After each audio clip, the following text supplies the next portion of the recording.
Sip, selamat datang buat teman-teman yang sudah bergabung.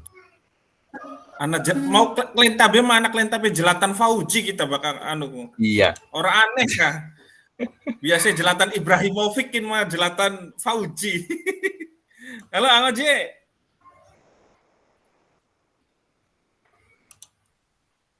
ada Mas Uji di situ. Oke, Pak Heri, dimulai saja Pak Heri. Ya karena waktu ya Pak Fadil ya. Iya, Pak Tapi Heri, di betul Pak settingan Heri. nggak tahu nih, di settingan laptop saya masih pukul 8.58 loh. Dikae waktu endi gune. Gara-gara kemarin kayaknya. Ayo Pak Heri, dimulai Oke, Pak Heri. bisa dimulai. Oh ya. Siap, bisa. Bismillahirrahmanirrahim. Assalamualaikum warahmatullahi wabarakatuh. Waalaikumsalam warahmatullahi wabarakatuh. Selamat siang Ibu dan Bapak guru hebat serta adik-adik hebat.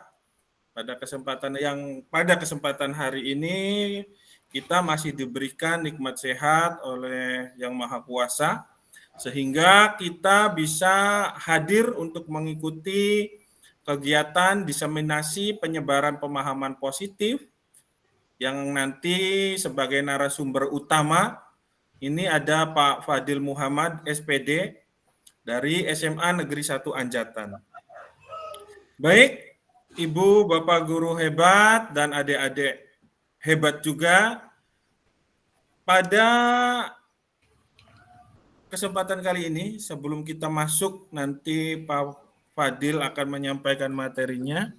Alangkah lebih baiknya kalau kita awali kegiatan ini dengan berdoa.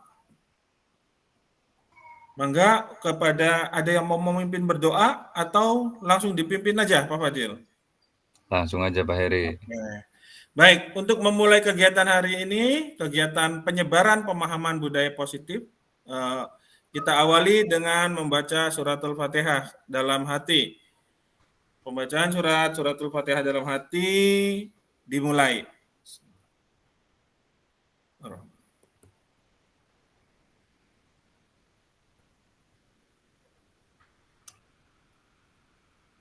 Selesai, terima kasih.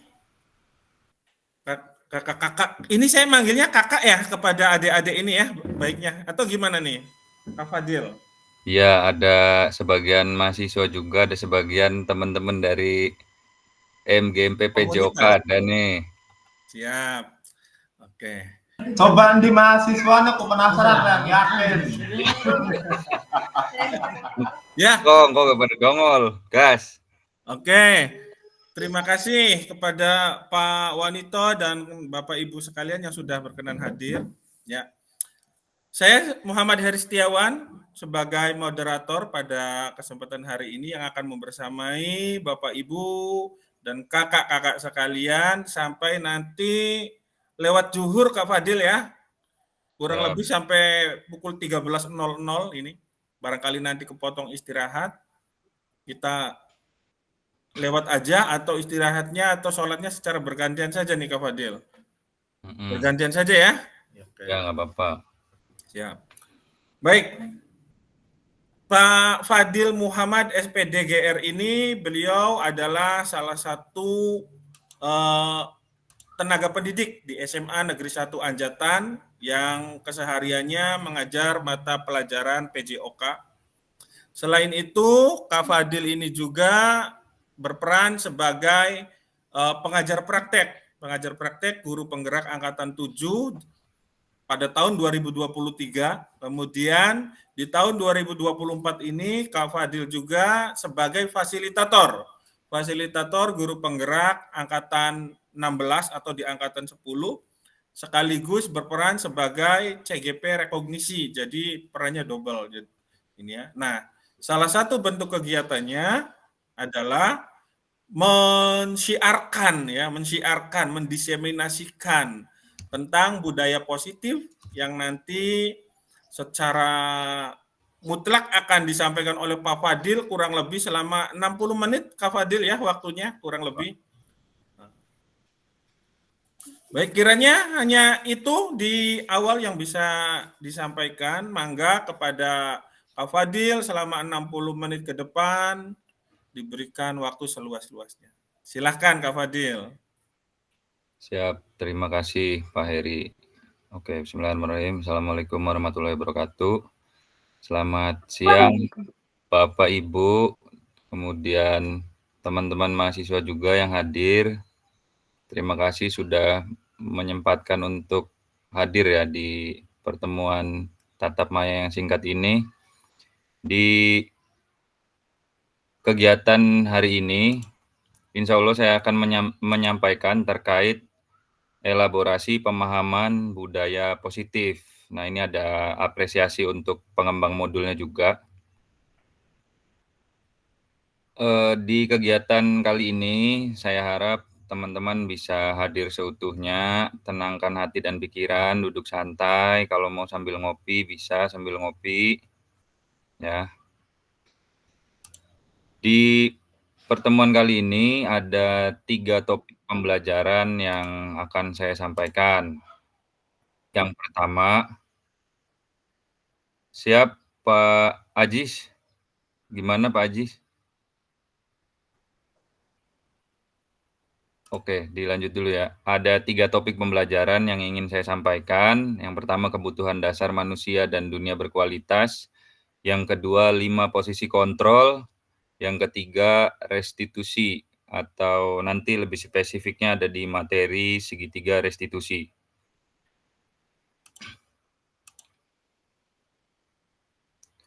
Tujuan pembelajarannya, nanti kita diharapkan bisa memahami kebutuhan dasar manusia, supaya nanti kita bisa mewujudkan dunia yang berkualitas, tentunya dunia pendidikan yang berkualitas ya. Kemudian yang kedua, memahami 5 posisi kontrol kita sebagai guru di sekolah terhadap murid. Yang ketiga, menyampaikan teknik segitiga restitusi.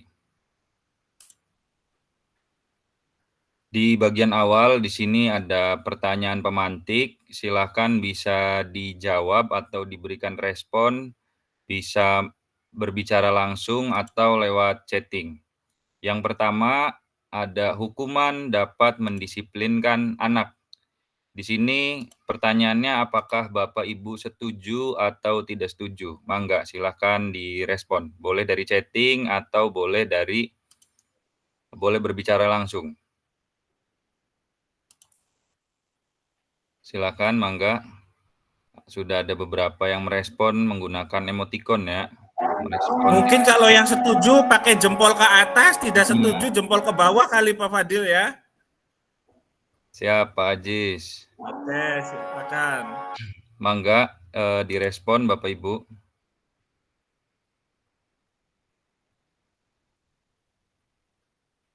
Ya, Bu Bayuning sudah merespon, Berti juga sudah merespon. Terima kasih atas responnya.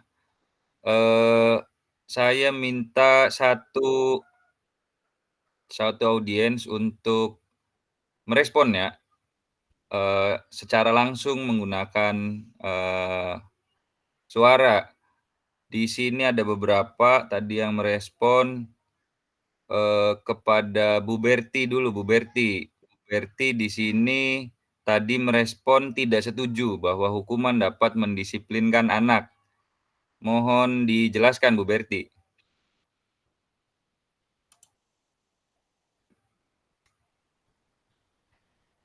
Atau yang lain? Oh, Bu Berti lagi di luar. Tadi Pak Salim Nugroho sempat Tadi Pak raise hand, Salim, Pak. ya Pak Salim. Iya, tadi raise hand. Pak Salim, mohon dijelaskan Pak Salim, bagaimana opininya nih terkait tadi tidak setuju bahwa hukuman dapat mendisiplinkan anak. Mangga Pak Salim. Ini gini Pak Salim ini. Atau selain Pak Salim ada Pak Hendra. Silakan Pak Hendra. Sedikit saja disampaikan.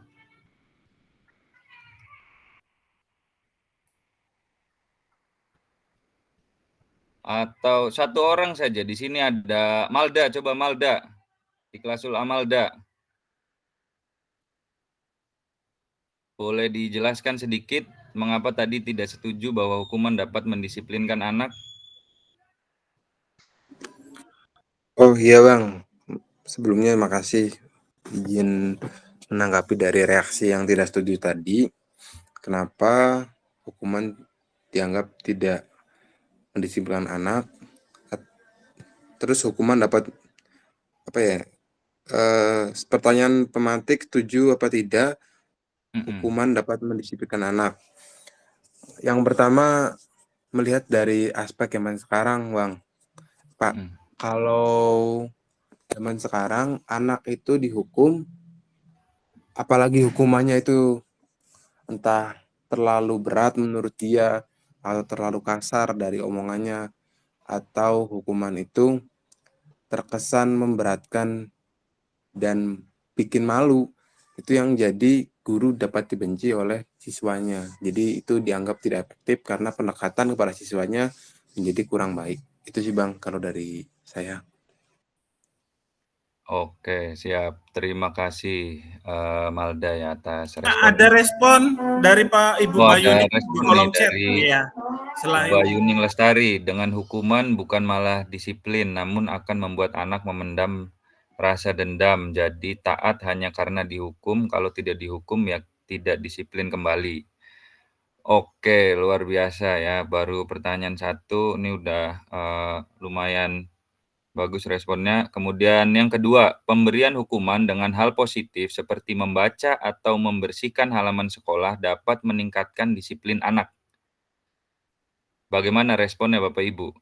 Apakah setuju atau tidak setuju? Pemberian hukuman dengan hal positif seperti membaca atau membersihkan halaman sekolah dapat meningkatkan disiplin anak.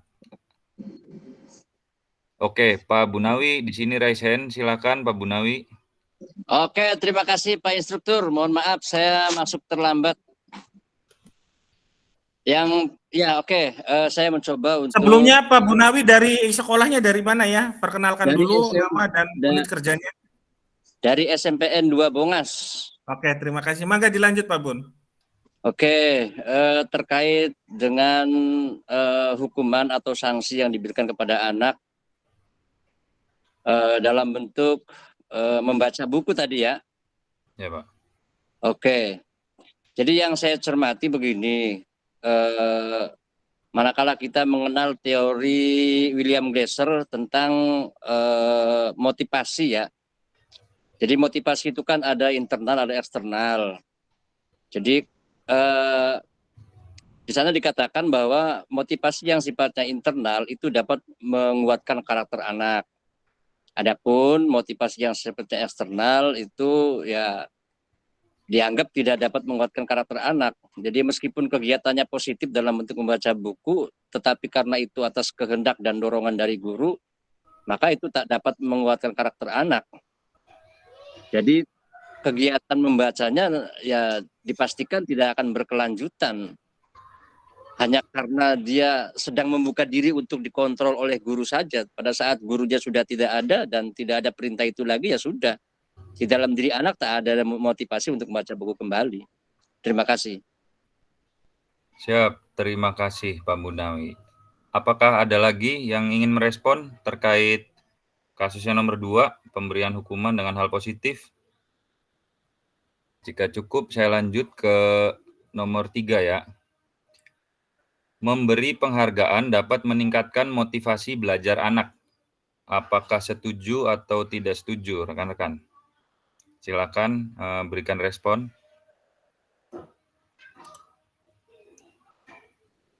Pemberian penghargaan dapat meningkatkan motivasi belajar anak. Oke, di sini, nah ini ada Salza nih, Salza. Memberi penghargaan dapat meningkatkan motivasi belajar anak. Tadi Salza mengacungkan jempol. Coba direspon, Salza. Berikan alasan kenapa memberi penghargaan dapat meningkatkan motivasi belajar anak. Silakan, Salza. Iya, Bapak. Oke. Sebelumnya izin memperkenalkan diri. Nama saya Salza Nursabila dari mahasiswa semester 4 dari PJKR UPI ya. Kenapa saya setuju atas pemberian reward gitu ya untuk menaikkan motivasi.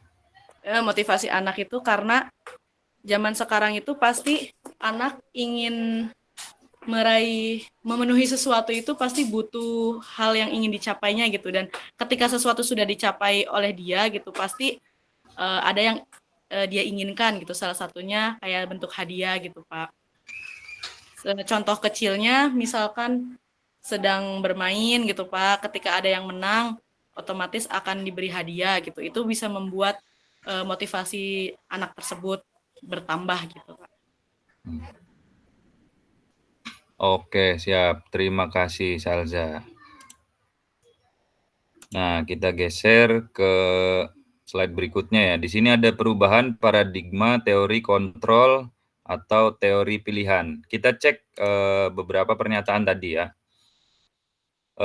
Bahwa hukuman dapat mendisiplinkan anak. Kemudian pemberian hukuman dengan hal positif dapat meningkatkan disiplin anak, dan yang ketiga, memberi penghargaan dapat meningkatkan motivasi belajar anak. Nah, untuk yang pertama dulu, hukuman. Hukuman dapat mendisiplinkan anak.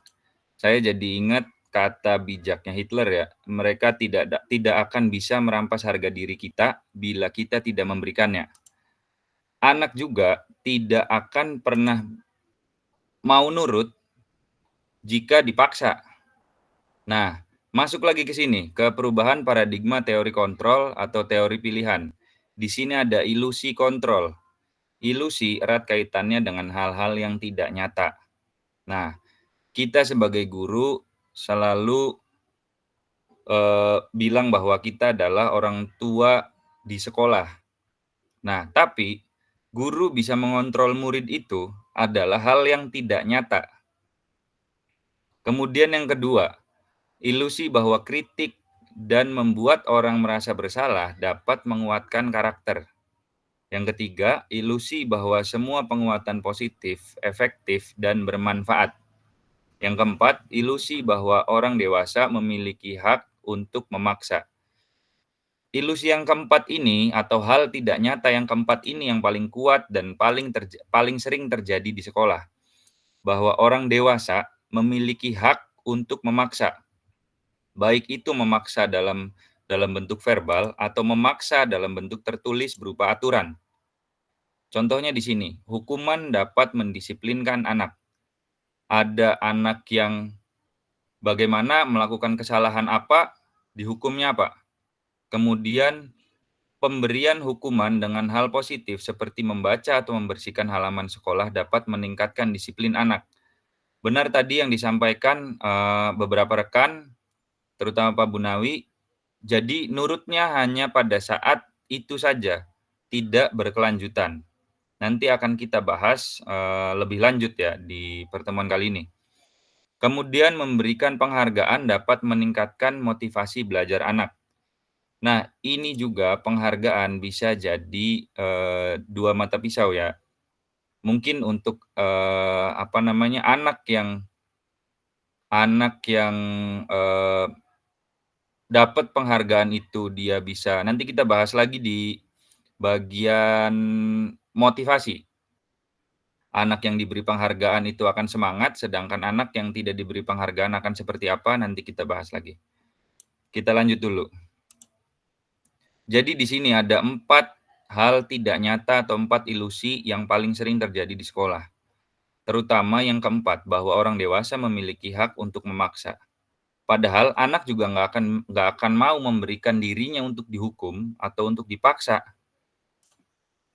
Kita masuk ke disiplin positif. Di sini ada teori kontrol, teori pilihan menurut Dr. William Glasser. Di sini ada makna disiplin, belajar mengontrol diri dengan menggali potensi kita.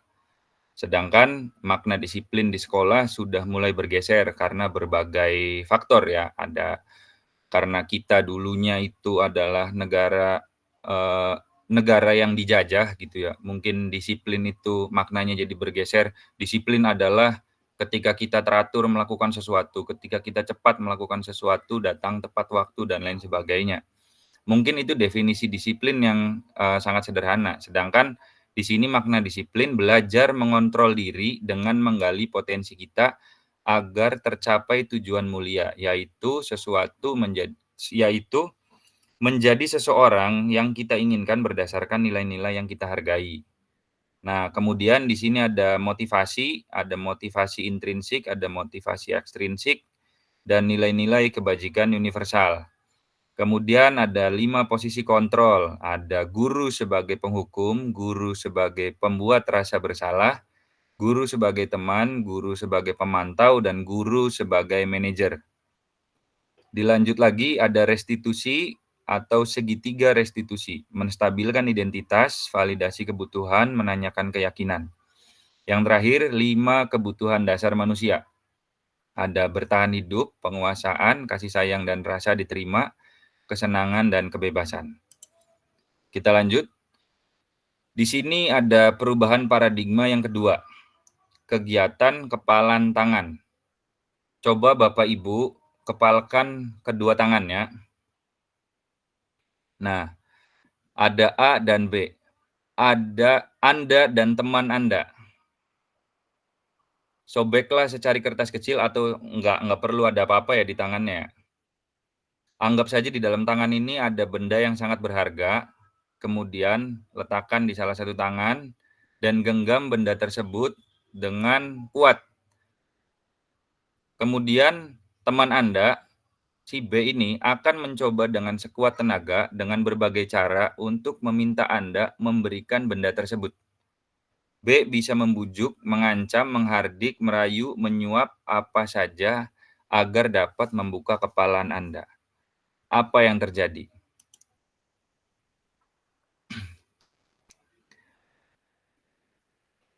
Yang terjadi pasti karena yang ada di dalam kepalan adalah hal yang dianggap berharga oleh Bapak Ibu, oleh teman-teman sekalian, maka teman-teman tidak akan memberikan benda itu. Murid pun sama di sekolah. Dia tidak akan dengan sukarela memberikan jika dia itu dipaksa. Nah, berikutnya di sini ada sedikit games ya, games kecil-kecilan lah. Bentar, saya tampilkan dulu.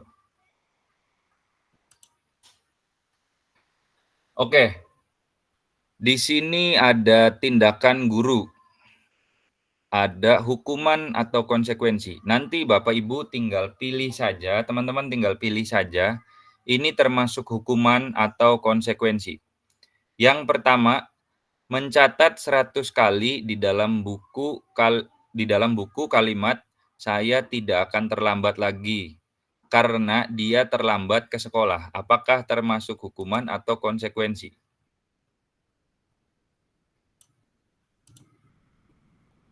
Boleh dari kolom chat atau berbicara langsung, silakan. Yang pertama, hukuman atau konsekuensi.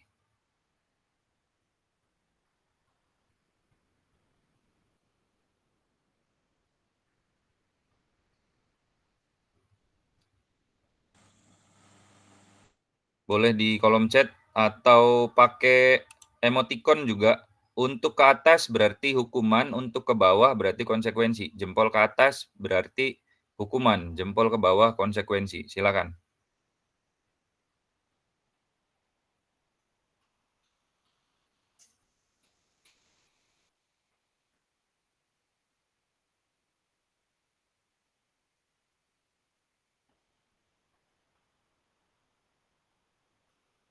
Ikon, jempol saja, jempol ke atas berarti hukuman, jempol ke bawah konsekuensi.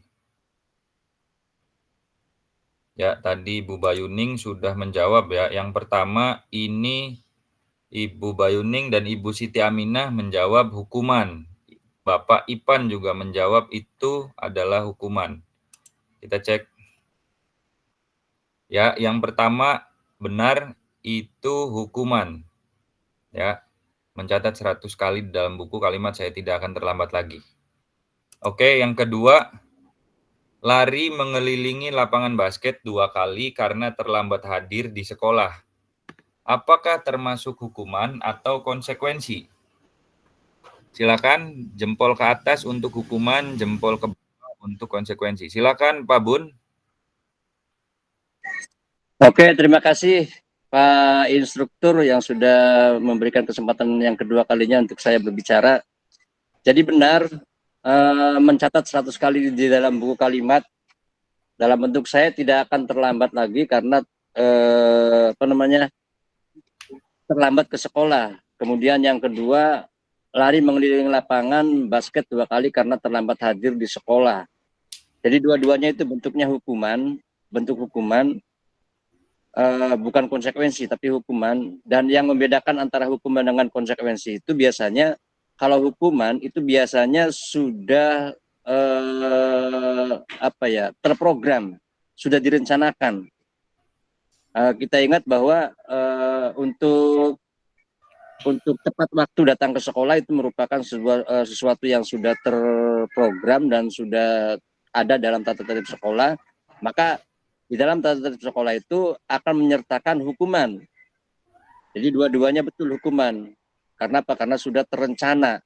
Sedangkan konsekuensi itu tidak ada. Jadi mencatat kalimat dalam bentuk saya tidak akan terlambat lagi ke sekolah, kemudian lari mengelilingi lapangan basket 2 kali karena terlambat lagi ke sekolah, itu adalah sebuah hukuman. Terima kasih. Oke, terima kasih Pak Bunawi. Kita lihat ya, yang kedua juga sama ya, masih hukuman. Oke. Bu Diana, silakan Bu Diana. Bu Diana, raise hand. Halo Bu Diana. Ya, dilanjut dulu ya. Yang ketiga, murid diminta untuk push up 15 kali karena tidak menggunakan masker ke sekolah. Oke, Pak Ipan sudah mengacungkan jempol, Pak Heri, Ibu Bayuning, ke atas semua, berarti hukuman ya. Ya, ini juga masih hukuman. Nanti kita lihat karakter hukuman dan konsekuensi di slide berikutnya ya. Menggantikan kertas tugas teman yang telah dicoret-coret. Apakah hukuman atau konsekuensi? Konsekuensi. Oke.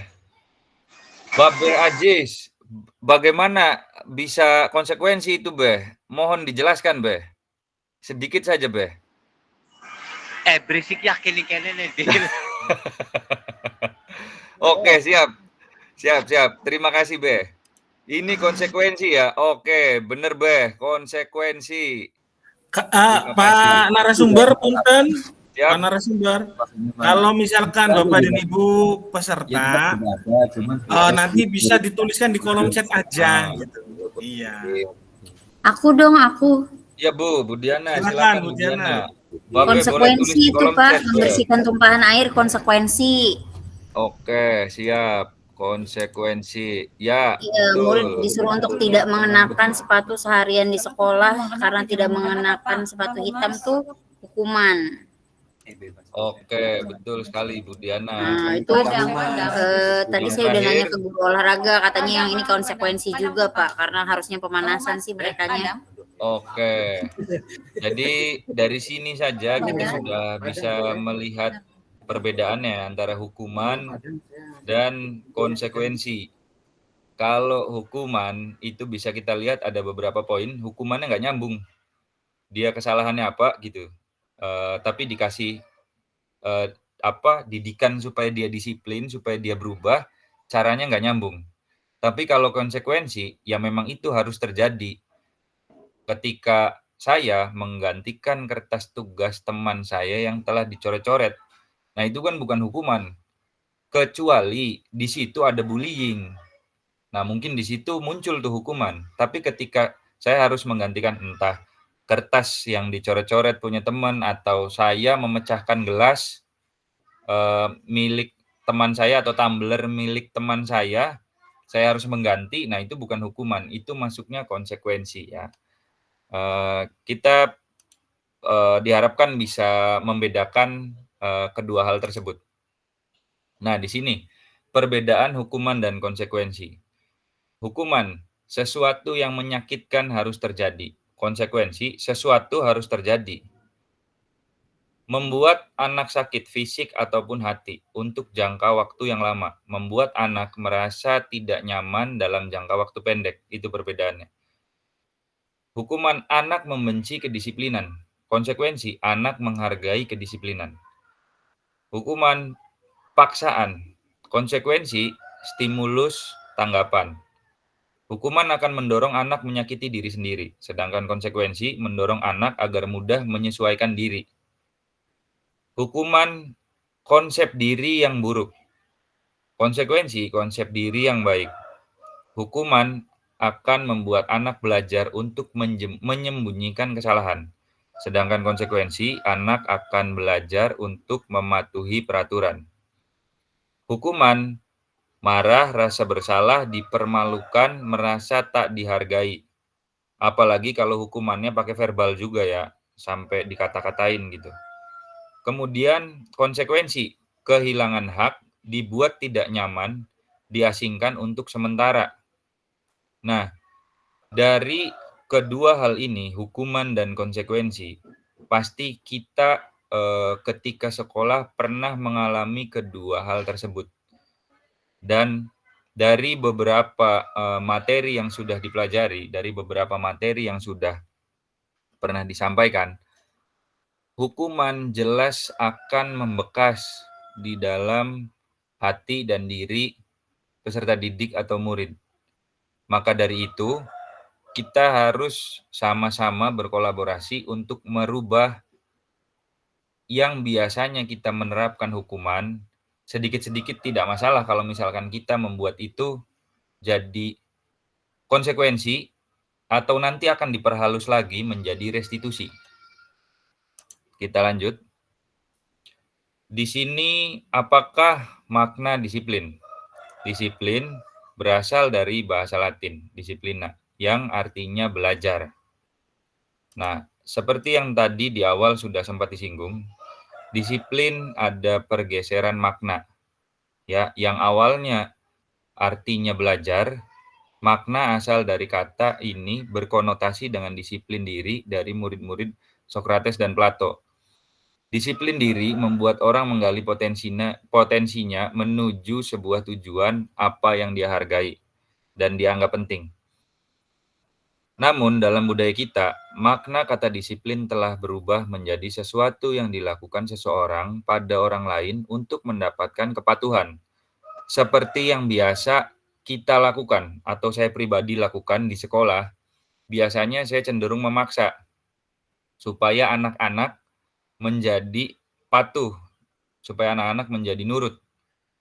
Kecenderungan umum adalah menghubungkan kata disiplin dengan ketidaknyamanan, bukan dengan apa yang kita hargai atau pencapaian suatu tujuan mulia yang biasa kita sebut dengan kebajikan universal. Ya, yang biasa kita kenal dengan profil pelajar Pancasila kalau di sekolah. Lanjut. Di sini ada nilai-nilai kebajikan universal. Nilai-nilai kebajikan adalah sifat-sifat positif manusia yang merupakan tujuan mulia yang ingin dicapai setiap individu. Nilai-nilai tersebut bersifat universal dan lintas bahasa, suku, bangsa, agama, maupun latar belakang. Nah, di beberapa organisasi itu dimunculkan nilai-nilai kebajikan universalnya menyesuaikan dengan karakteristik dari organisasi tersebut. Nah, sekarang kita sedang bergerak di dalam organisasi pendidikan. Nah, di dalamnya ada yang namanya profil pelajar Pancasila. Beriman, bertakwa kepada Tuhan Yang Maha Esa, dan berakhlak mulia. Mandiri, kritis, berkebinekaan global, bergotong royong, kreatif. Itu adalah nilai-nilai kebajikan universal yang kita pahami dan kita pegang teguh sebagai aktor pendidikan, khususnya guru. Nah, di sini ada teori motivasi perilaku manusia. Motivasi internal, untuk menghindari ketidaknyamanan atau hukuman. Apa yang akan terjadi apabila saya tidak melakukannya? motivasi eksternal untuk mendapatkan imbalan dari orang lain. Seperti yang dibahas tadi di awal, pemberian hadiah supaya motivasinya bisa naik. Apa yang akan saya dapatkan apabila saya melakukannya? Apa yang akan saya dapatkan apabila saya bisa mendapatkan poin tinggi? Kemudian ada motivasi internal lagi, tujuan disiplin positif. Untuk menghargai diri sendiri. Saya akan menjadi orang yang seperti apa bila saya melakukannya. Nah, yang diharapkan ada di sekolah itu di poin 3. Saya akan menjadi orang yang seperti apa bila saya melakukannya. Di sini ada kutipan dari Ki Hajar Dewantara, merdeka. Menurut Ki Hajar Dewantara, merdeka itu artinya tidak hanya terlepas dari perintah, akan tetapi juga cakap buat memerintah diri sendiri. Self-control, bisa mengontrol diri sendiri, tidak dikontrol oleh orang lain. Nah, itu yang dinamakan merdeka menurut Ki Hajar Dewantara. Nah, ini juga ada satu teori ya, dihukum oleh penghargaan. Pengaruh jangka pendek di sini ada bahwa penghargaan berlaku sama dengan hukuman. Dalam arti meminta atau membujuk seseorang melakukan sesuatu untuk memenuhi suatu tujuan tertentu dari orang yang meminta atau membujuk. Dorongannya eksternal dan akan ada faktor ketergantungan. Beberapa dampak dari pemberian penghargaan. Pengaruh jangka pendek dan jangka panjang. Penghargaan menghukum. Kenapa penghargaan bisa menghukum? Apakah ada yang ingin beropini? Silakan. Penghargaan bisa menghukum. Silakan yang ingin beropini.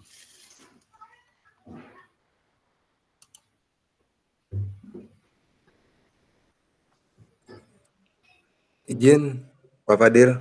Silakan. Pak Ikhlasul Amalda, silakan. Silakan.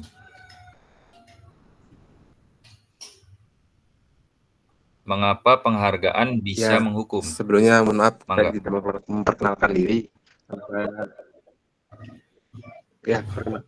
Perkenalkan diri, saya Ikhlasul Amalda dari STK Muhammadiyah Kuningan. Saya ingin sedikit beropini kenapa penghargaan bisa menghukum. Karena di dalam hukuman ada kata divonis dia bersalah atau tidak. Nah, kalau penghargaan itu memvonis bahwasanya orang itu layak diapresiasi atau tidak. Jadi orang-orang yang di sekitarnya itu pasti merasa, oh ya emang dia mah pinter. Jadi yang jatuhnya adalah minder gitu. Terima kasih. Terima kasih Malda. Ya, benar sekali tadi. Ketika ada yang diberikan penghargaan berarti dia terbaik. Sedangkan anak-anak di sekolah, terutama yang masih kecil gitu ya, biasanya ada aja yang punya pikiran, oh dia mah terbaik, saya mah enggak gitu, makanya saya nggak dapat penghargaan. Ya. Kemudian dilanjut, penghargaan mengurangi ketepatan, penghargaan tidak efektif, penghargaan dapat merusak hubungan. Silakan nanti barangkali terkait teori penghargaan ini, barangkali ada yang mau beropini, silakan ya. Boleh juga berinteraksi lewat kolom chatting. Di sini dihukum oleh penghargaan. Penghargaan menurunkan kualitas, penghargaan mematikan kreativitas, dan penghargaan mengurangi motivasi intrinsik. Nah, biasanya jika kalau di perlombaan wajar gitu ya, tapi kalau di pendidikan sebisa mungkin kita kurangi penghargaan supaya motivasi intrinsik dari dalam diri anak murid ini bisa terbentuk dan kreativitasnya tidak mati. Jangan sampai nanti muncul penghargaan buat ya anak-anak yang bisa mengerjakan sampai 100 misal. Padahal dia tuh bisa gitu ngerjain lebih dari 100. Tapi karena 100 ya udah yang dia kerjakan hanya segitu. Padahal dia tuh bisa lebih. Atau dia tuh bisa bikin sesuatu jadi lebih kreatif tapi karena dimunculkan gitu. Ini nanti yang dapat yang begini hasil karyanya, maka penghargaan akan dapat penghargaan padahal dia tuh bisa lebih. Begitu. Dilanjut. Nah, di sini ada salah satu yang direkomendasikan di dalam program Guru Penggerak. Ada bentuk program kebajikan atau apresiasi. Dalam memberikan apresiasi, pengakuan perlu diingat beberapa hal. Jadi yang ditekankan di dalam program Guru Penggerak, yang ditekankan di dalam kehidupan sebagai aktor pendidikan di sekolah adalah apresiasi. Beri pengakuan secara khusus, beri pengakuan secara pribadi, beri pengakuan kepada semua murid bergantian, beri pengakuan secara konsisten, fokus pada proses. Nah, di sini ada contohnya. Ada 3 komposisinya ya. Ada pembuka. Kemarin saya perhatikan rasa empatimu besar sekali pada saat menolong murid baru di kelas kita. Nah, di situ motivasi untuk terus menolong orang akan terbangun. Dia akan continue, dia akan berkelanjutan melakukan hal-hal baik. Nah, kemudian saya menghargai kepedulianmu pada saat kamu membantu teman-temanmu di tugas kelompok. Yang ketiga, terima kasih untuk rasa tanggung jawabmu pada saat kamu memungut kertas-kertas yang berserakan di lantai. Jadi, kita rubah dari penghargaan, mungkin sesekali sih nggak masalah ya. Tapi kalau terlalu sering, itu nanti tadi ada efeknya gitu. Kita diharapkan bisa lebih sering memberikan apresiasi kepada murid supaya tadi dia bisa melakukan hal-hal baik secara berkelanjutan, tidak hanya ketika ada hadiahnya saja. Lanjut, di sini ada eksplorasi konsep kebutuhan dasar manusia dan dunia berkualitas. Dunia berkualitas adalah gambaran representasi dari semua yang Anda inginkan. Bisa berisi orang-orang, hal-hal, dan apa saja yang terbaik dalam hidup Anda dan membuat Anda merasa bahagia dan terpenuhi kebutuhan dasarnya. Nah, ada 5 kebutuhan dasar yang harus dipenuhi gitu oleh setiap individu. Yang pertama paling penting adalah bertahan hidup. Pada kebutuhan dasar bertahan hidup, ini tidak jarang orang sampai berbuat hal-hal yang buruk. Ya, seperti banyak di berita ada yang sampai mencuri dan lain sebagainya hanya untuk bertahan hidup. Bertahan hidup adalah kebutuhan dasar manusia yang paling penting gitu. Karena kalau nggak hidup ya nggak bisa dapat kasih sayang, nggak bisa dapat penguasaan, kesenangan, dan kebebasan. Ada lagi kasih sayang dan rasa diterima. Jelas ya, orang masuk ke dalam satu circle, orang masuk ke dalam satu komunitas gitu. Dia pengen diterima, dia pengen dianggap juga oleh rekan-rekannya. Yang berikutnya ada penguasaan, biasanya dibarengi dengan ego di sini. Selanjutnya yang keempat ada kesenangan. Kalau murid-murid di kelas biasanya contohnya pas Bapak Ibu ngajar, ada yang main game, ada yang scroll-scroll Instagram. Nah, di situ ada kesenangan yang muncul. Di situ ada kebutuhan dasar yang sedang dipenuhi oleh mereka. Yang terakhir, yang kelima, kebebasan. Apapun pokoknya, Mas, saya mau ini, saya mau itu, dan lain sebagainya. Kebebasan adalah kebutuhan dasar manusia dan kita harus bisa memahami itu sebagai pendidik. Nah, biasanya kebutuhan dasar ini jika tidak terpenuhi, orang akan berusaha untuk memenuhinya, baik itu menggunakan hal-hal positif ataupun hal-hal negatif.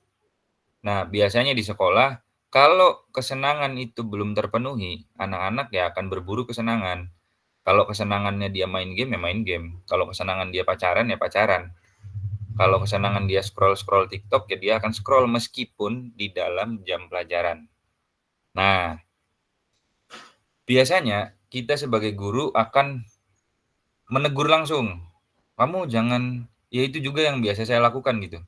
Kamu jangan mainan itu, kamu jangan bolos misal. Kebebasan bolos kan salah satu kebutuhan juga mungkin. Dia pengen bebas. Kamu jangan bolos, kamu harus masuk sekolah. Padahal dia juga butuh kasih sayang di rumah. Ada satu kutipan yang atau kata-kata yang pernah saya dengar dari salah satu senior di sekolah, Pak Supriyo ya.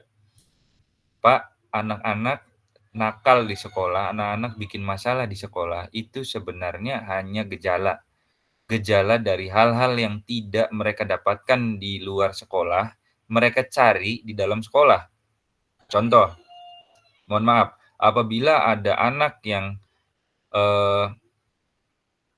kondisi orang tuanya, kondisi keluarganya tidak harmonis, muncul permasalahannya di sekolah. Ketika anak tidak diterima di lingkungannya, maka akan muncul permasalahan juga di sekolah. Dia ingin diterima oleh lingkungannya. Ketika anak-anak tidak, contoh misal di rumahnya nggak ada wifi dan dia nggak punya kuota gitu. Begitu sampai sekolah, dia dapat wifi, dia cari kesenangannya, yaitu tadi main game dan lain-lain. Nah, dia nggak bebas di rumah, dia cari kebebasannya di sekolah. Jadi apapun yang dilakukan oleh anak-anak di sekolah itu dalam rangka memenuhi kebutuhan dasar manusia. Caranya macam-macam, ada cara positif dan ada cara negatif. Nah, kita sekarang bicara kalau caranya negatif dan bagaimana kita sebagai guru memberikan pemahaman atau memperbaiki ketika murid berbuat salah dalam rangka memenuhi kebutuhan dasarnya. Nah, di sini ada 5 posisi kontrol. Peran guru. Apakah ada guru yang berperan sebagai penghukum? Contoh misal, ada si A, dia main game di kelas. Ya, ilustrasinya begini, si A dia main game di kelas, main Mobile Legends di kelas, padahal ada guru yang sedang mengajar. Dia main game itu dalam rangka memenuhi kebutuhan dasarnya, yaitu kesenangan. Oke. Kemudian apabila Bapak Ibu memposisikan diri sebagai penghukum, maka Bapak Ibu langsung menegur dia di situ. Mungkin ada juga yang pakai ngelempar spidol, marah-marah. Nah, itu ketika memposisikan diri sebagai penghukum. Ada menghardiknya, menunjuk-nunjuk, menyakiti, menyindir, dan lain sebagainya. Di sini ada guru berbuat, menghardik, menunjuk-nunjuk. Guru berkata, kalau kamu tidak berhenti main Mobile Legends, awas ya. Nanti, saya juga jujur aja, saya pernah melakukan itu gitu.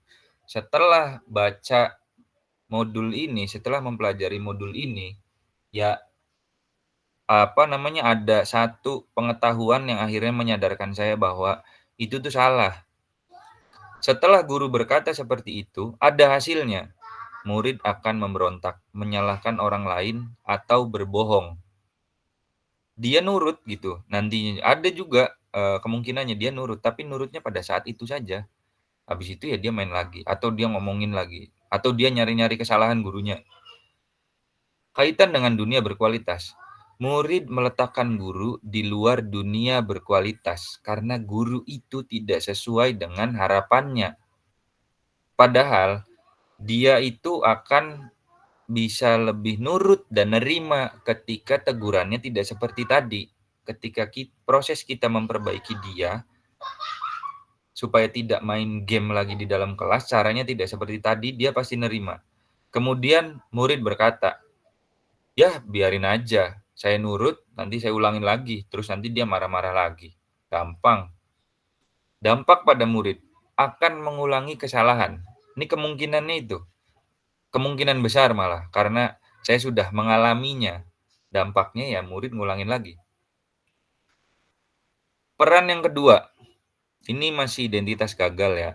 Kontrol dari luar, kita harus menghindari peran ini.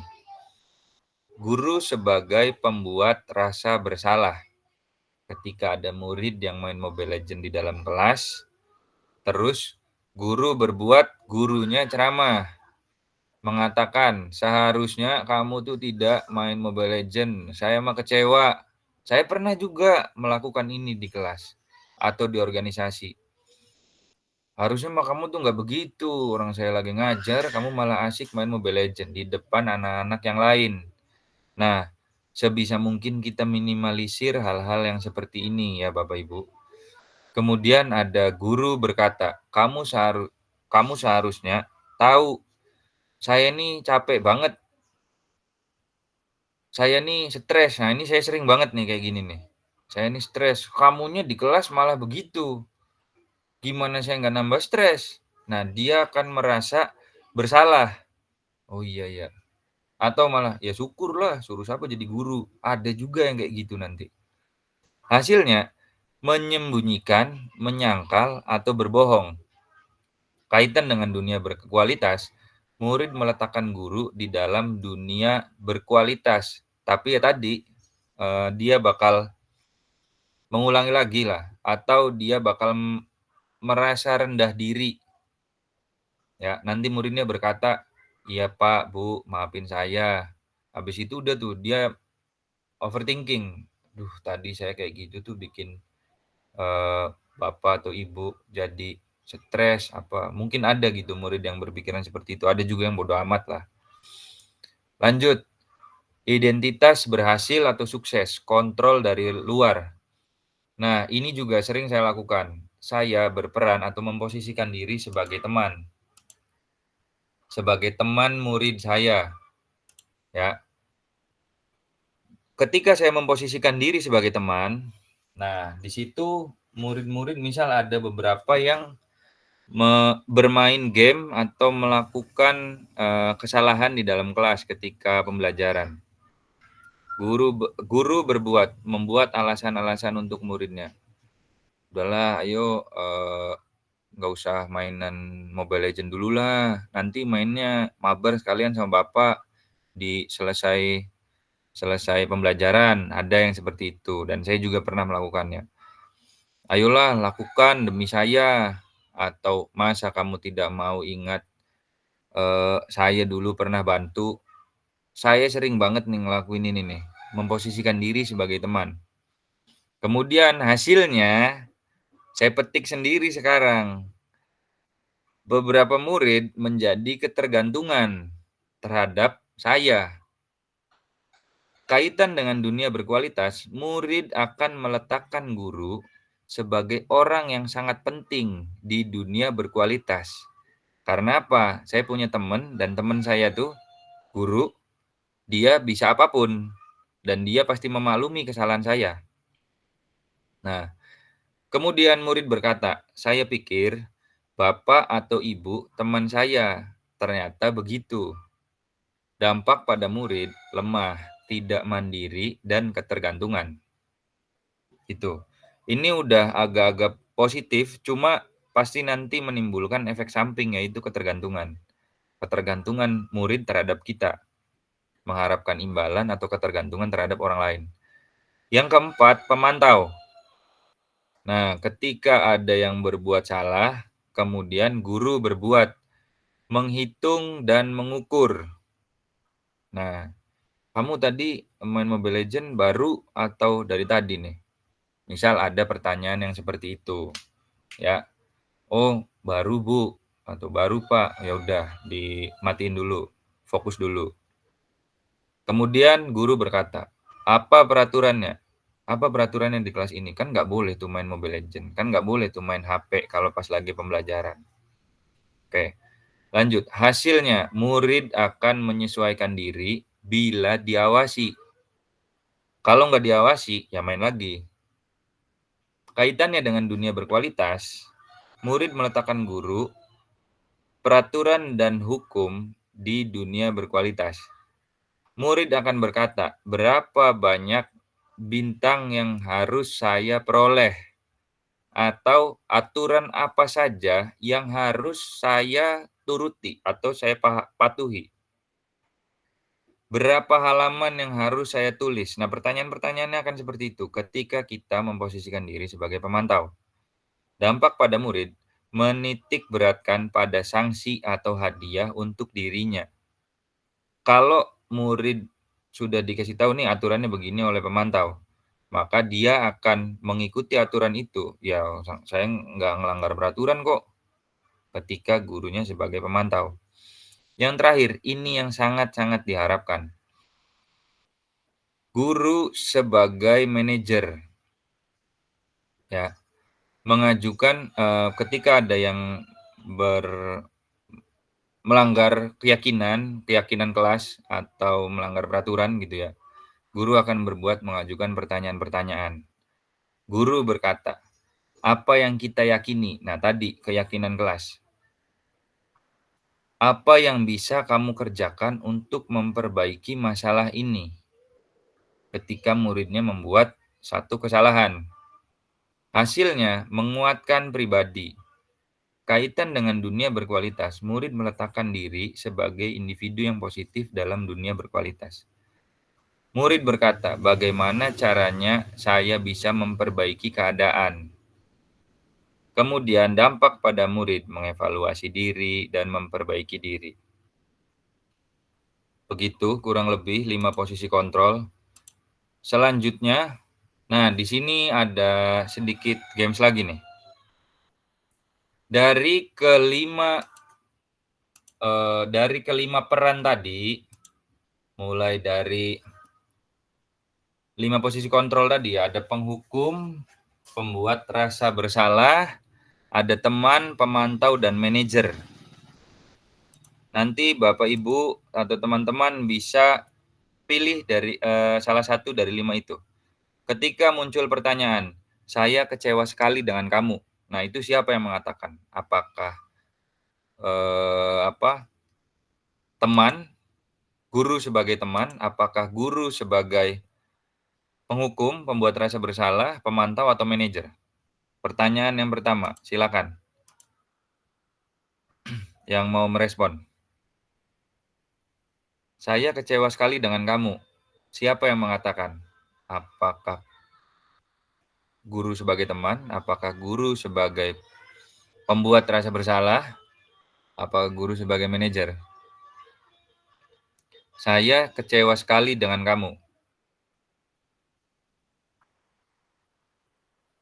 Boleh diketik juga di kolom chatting.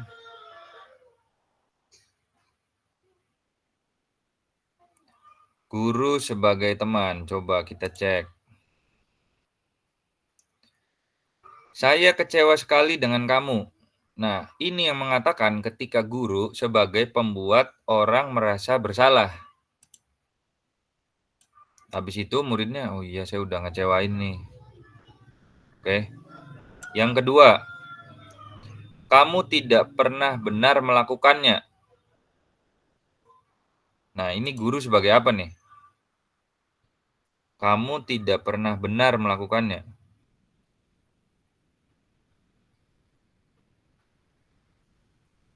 Silakan.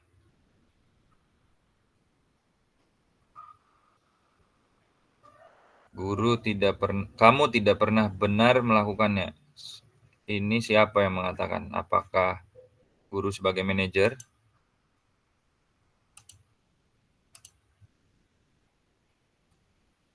Penghukum mungkin menurut Ibu Bayuning.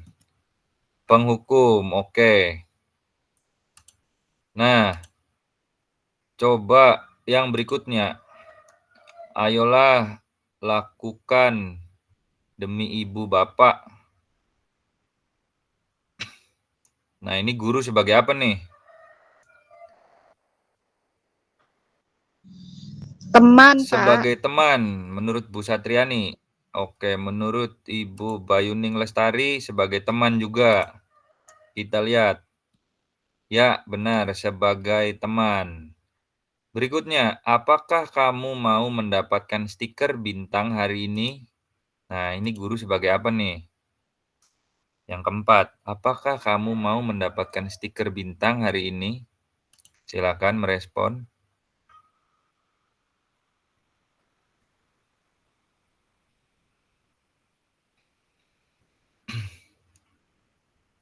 Ini ada Wika Nurul. Coba nih direspon nih. Apakah kamu mau mendapatkan stiker bintang hari ini? Ini guru sebagai apa nih?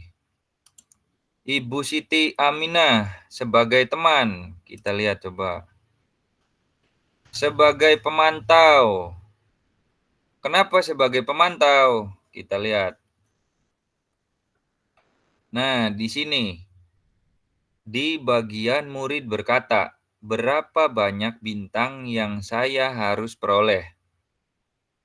Nah, di sini jadi dia akan menyesuaikan nih dengan aturan, dengan hukuman, dan dengan hadiah.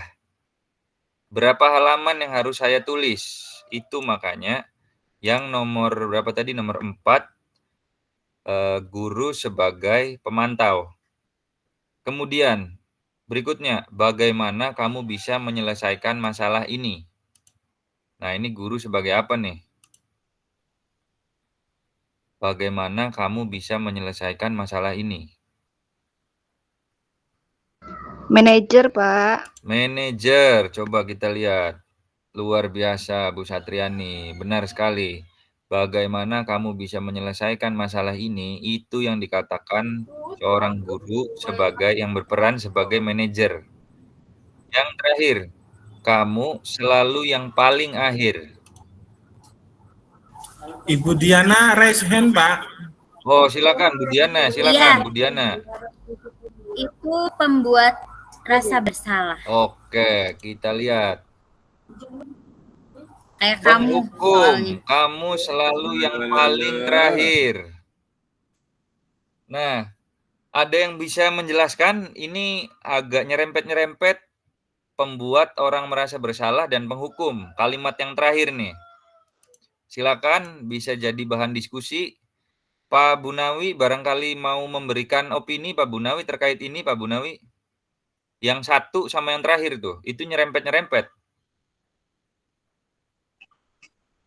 Yang mana, Pak? Saya kecewa sekali dengan kamu, itu pembuat orang merasa bersalah. Kamu selalu yang paling akhir, itu sebagai penghukum. Saya kecewa sekali dengan kamu.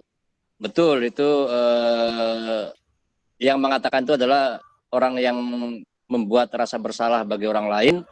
Kemudian yang terakhir, kamu selalu yang paling terakhir. Kamu selalu yang paling terakhir. Itu penghukum, Pak. Ya, kenapa Ya, Pak kira-kira bisa penghukum nih, bukan pembuat orang merasa bersalah? Kamu selalu yang paling terakhir. Barangkali ada yang lain, saya masih ngeblank ini. Bu Diana. Oke, ada satu karakter penghukum.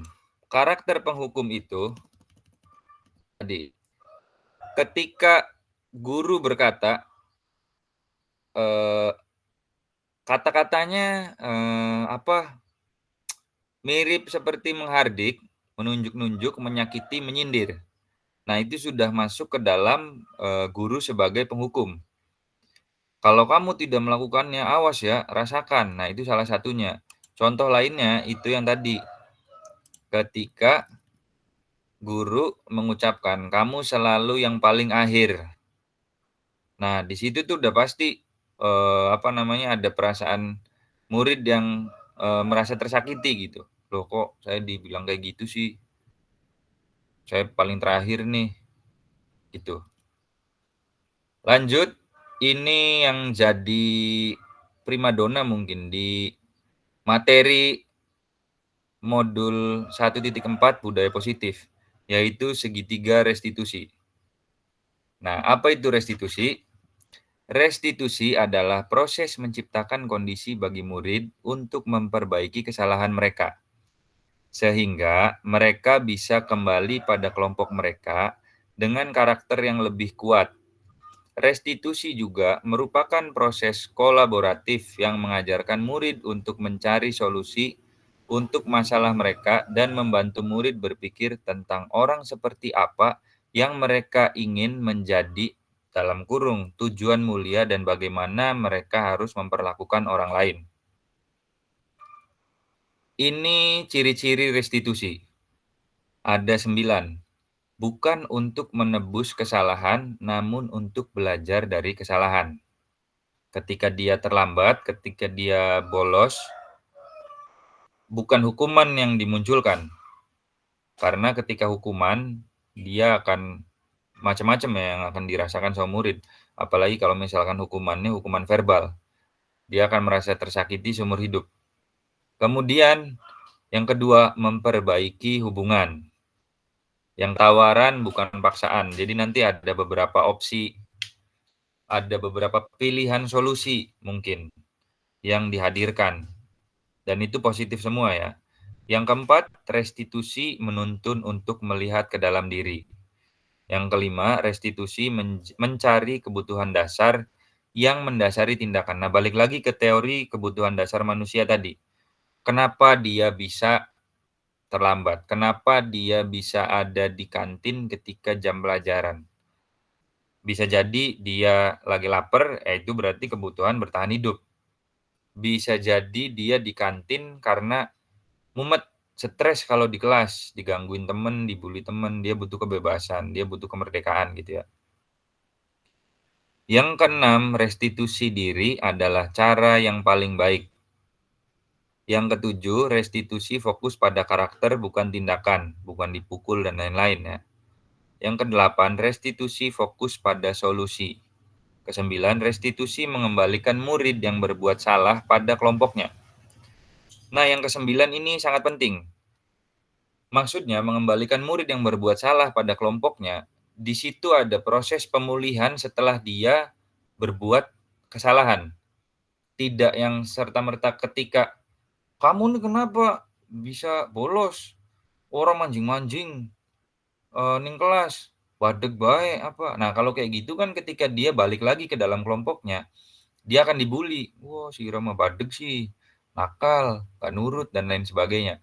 Tapi ketika kita menerapkan restitusi, yang tadinya anak itu berbuat kesalahan, yang ada potensi atau kemungkinan dia dibully, tapi setelah melalui proses restitusi, dia itu kembali ke kelompoknya dengan karakter yang baru, dengan bentuk yang lebih kuat daripada sebelumnya, karena dia sudah belajar dari kesalahan yang sudah dia lakukan.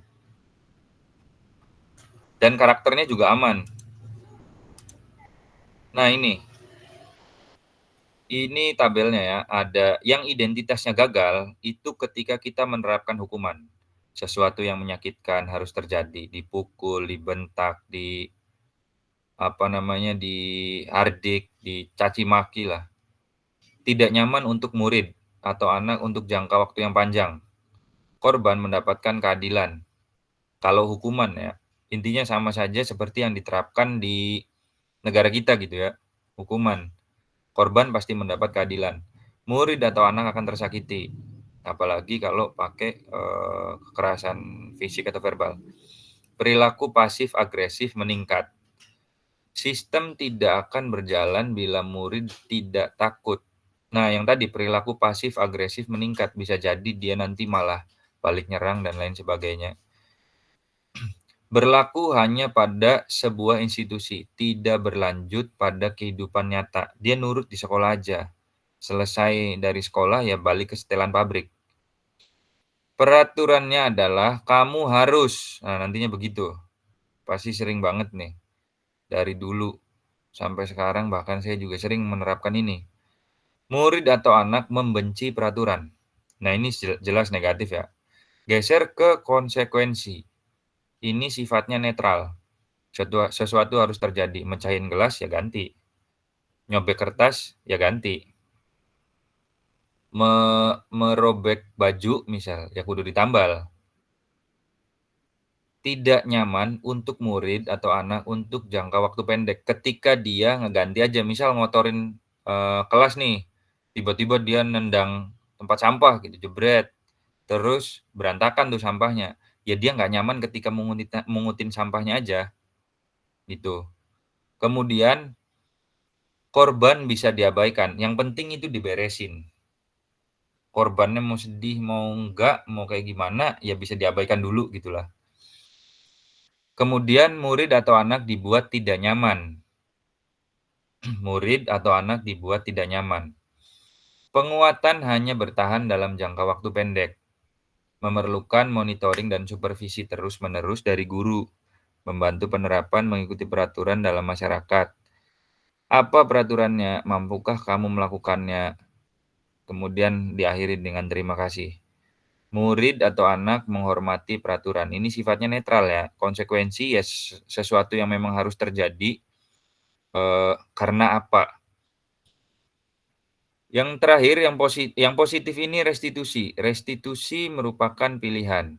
Menguatkan untuk murid atau anak dalam jangka waktu panjang, korban mendapat ganti, murid atau anak mendapatkan penguatan, masalah terpecahkan, murid belajar bertanggung jawab untuk perilakunya, fokus pada pemecahan masalah dalam jangka waktu panjang.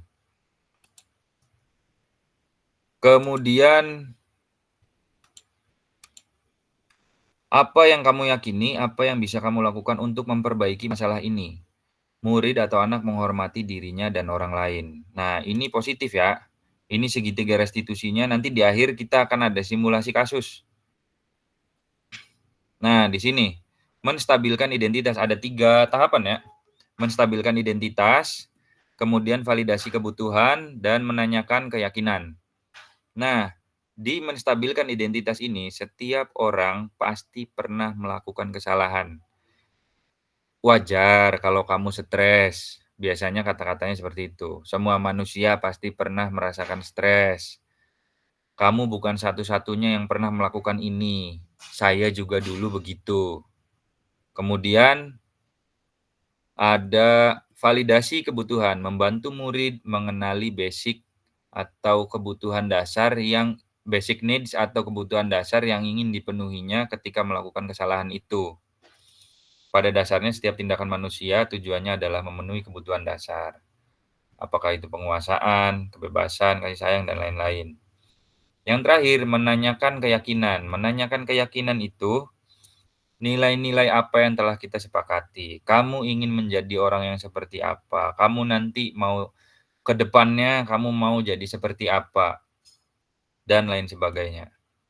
Nah, di situ.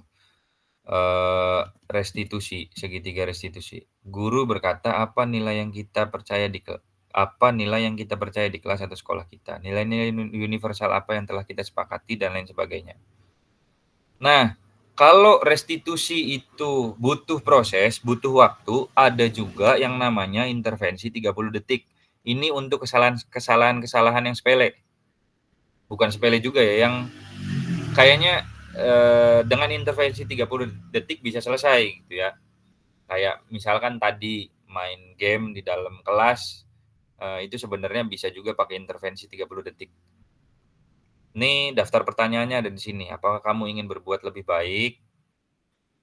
Peraturannya apa? Katanya. Kapan kamu siap untuk mulai? Kapan kamu bisa berhenti?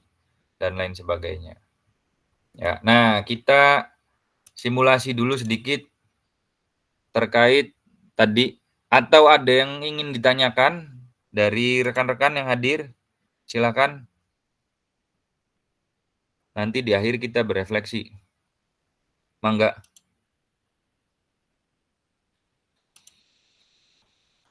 Karena saya posisinya siang nih ya, pasti pada ngantuk. Waktunya juga 10 menit lagi, Pak. Oke. Iya. Pertanyaan aja beberapa. Boleh kita langsung, ini Bapak udah selesai? Sudah, nanti habis itu diakhiri dengan refleksi ya. Ya, nanti kita ada diskusi kan? Oke, siap. Silakan, Pak Moderator, dipimpin untuk pertanyaannya. Siap. Terima kasih kepada Bapak Fadil selaku narasumber yang sudah memaparkan materinya dengan sangat luar biasa. Baik, Bapak dan Ibu, kita masuk ke sesi diskusi dan tanya jawab. Mangga untuk yang mau mendiskusikan, mau bertanya, ataupun mau mengungkapkan perasaannya, barangkali bisa dengan bisa dengan raise hand ya, karena di Google Meet ini ada fitur raise hand, mengacungkan tangan, silahkan. Kemudian Bapak Ibu bisa memperkenalkan dirinya, dari mana, namanya siapa. Silahkan Kak Ikhlasul Amalda. Silahkan. Ya, terima kasih Pak Moderator. Sebelumnya, perkenalkan lagi ya, nama saya Ikhlasul Amalda dari mahasiswa STKIP Muhammadiyah Kuningan, jurusan PJKR. dari beberapa aspek tadi itu, apakah itu bisa dilakukan di maaf ya, maksudnya semua sekolahan yang agak pelosok kah atau yang ke kota juga? Karena saya melihat anak-anak tuh nggak ngerti apa yang ditanyakan. Contoh kayak tadi ya, Pak, tentang apa kamu ingin berbuat baik? Nah, anak tuh malah pernah saya melakukan hal itu jadi bingung, kayak memantik dia, "Kenapa sih kamu berbuat kayak gini? Kenapa sih kamu sampai melakukan tindakan katakan pelanggaran atau negatif?" Itu anak tuh lebih ke nggak ngerti kayak gim Oke. Ada lagi Kak Ikhlas, Sul? Oke. Tadi yang saya tangkap misalkan Pak jawabnya, narasumber, Pak "Kamu mau berbuat Fadil, baik? Mau." Kayak gimana berbuat baik? Adalah setengah dari jawaban. Nah, bagaimana anak itu bisa memahami pertanyaannya kalau dia aja nggak ngerti gitu tuh, apa yang harus dilakukan? Apakah itu dari mananya gitu, Pak? Tolong dijelaskan, Pak. terima Oke, kasih Kak. Langsung dijawab Pak Fadil, silakan. boleh. Apa Oke. apakah bisa dilakukan di semua jenjang sekolah mungkin ya? Hmm. Atau di semua kondisi sekolah, ada yang di daerah pinggiran Mm-mm. perkotaan atau di perkotaan, mangga silahkan Pak narasumber. Oke, terima kasih Pak Moderator. Nah, jadi sebenarnya untuk restitusi atau beberapa hal yang tadi sempat saya sampaikan, itu sebenarnya sudah sering dilakukan oleh Bapak Ibu guru ya, dari dulu gitu. Cuma beberapa istilah ada yang baru muncul sekarang nih, kayak restitusi, segitiga restitusi, padahal mah udah sering dilakuin dari dulu gitu. Mau itu di kampung, mau itu di kota. Nah, salah satu contohnya, dulu beberapa pertanyaan itu pernah saya ajukan juga ketika saya masih ngajar di pedalaman. Nah, jadi untuk pertanyaan-pertanyaan mungkin kalau bahasa sehari-harinya tidak menggunakan bahasa Indonesia, nah atau pakai bahasanya bukan bahasa yang baku gitu ya, kita coba kemas pertanyaannya jadi bahasa yang memang sehari-hari mereka pakai gitu. Nggak mesti pakai bahasa yang baku begini, biar kira-kira mereka paham. Nah, kalau buat anak-anak yang di SD atau anak-anak yang mungkin masih kecil-kecil gitu ya, kita coba masuk dulu ke dunianya mereka. Kita bisa ajak ngobrol sesuai dengan apa yang kan biasanya keinginannya masih abstrak tuh ya. Kamu mau jadi apa nih nanti ke depannya? Kamu mau jadi, apa, pasti munculnya cita-citanya apa. Nah, kita coba sesuaikan dengan, karakter orang yang sedang kita tanya dulu, satu karakternya. Kalau orang-orang yang kayak modelan anak SMA gitu ya, mungkin dikasih pertanyaan yang seperti ini juga mereka udah paham. Ada beberapa juga yang belum karena mungkin nggak biasa pakai bahasa Indonesia yang baku gitu, atau lebih sering menggunakan bahasa daerah, ya kita konversi tuh, kita rubah, kita translate bahasanya jadi bahasa daerah, biar mereka lebih paham, ya. Nah, di situ juga kita bisa pakai peran kita sebagai teman. Nah, biar apa, suasananya jadi lebih cair, jadi nggak kaku. Nah, contoh misal, kalau di sini ya, ketika menanyakan keyakinan, "Siraku pengen jadi bojo sing kayak apa sih, Nang?" Nah, biasanya itu ditanyain ke anak-anak kecil. "Kita mah pengen mengkenen, Om, saya mah pengen jadi begini, Om." Nah, dia kan pasti nyebutin ada karakter kartun lah, atau Power Ranger lah, apa. Nah, itu udah nyambung tuh kalau kayak gitu. Tinggal disesuaikan aja tadi bahasanya, kemudian bagaimana cara kita menanyakannya, penyampaiannya gitu ya. Nah, kemudian contoh nih ada pertanyaan yang mungkin agak berat sedikit. Apa yang kamu rasakan ketika kamu melakukan itu, kamu menjadi orang yang seperti apa? Nang, lamun sira mengkonon nggih, sira ki dadi bocah sing, baik, apa sing badeg. Nah, bisa tuh pakai kayak gitu tuh. ya disesuaikan dengan lawan bicaranya. Oke, kira-kira begitu, Malda. Ya, terima kasih. Oke, siap. Bisa dipahami ya Kak Malda. Jadi bisa diterapkan di semua jenjang pendidikan, di semua situasi. Cuman kita juga sebagai guru harus mampu mengemasnya dalam bahasa sehari-hari atau bisa juga dengan menggunakan bahasa daerah gitu kan. Jadi tidak melulu dengan menggunakan kalimat atau kata baku yang seperti dicontohkan. Kira-kira seperti itu Kak Malda. Betul. Ada yang lain Bapak dan Ibu? Silahkan. Atau bisa dituliskan di kolom chatnya. Mangga, ada yang ingin menambahkan, merespon. Atau yang ingin menambahkan mungkin dari rekan-rekan yang lain. Tanya. Ini ada teman-teman guru BK juga nih tadi nih. Nanti untuk segitiga restitusinya kita praktek di sekolah aja langsung. Oh, langsung dipraktekkan di sekolah, luar biasa sekali. Mangga Ada yang lagi? ingin bertanya atau menambahkan.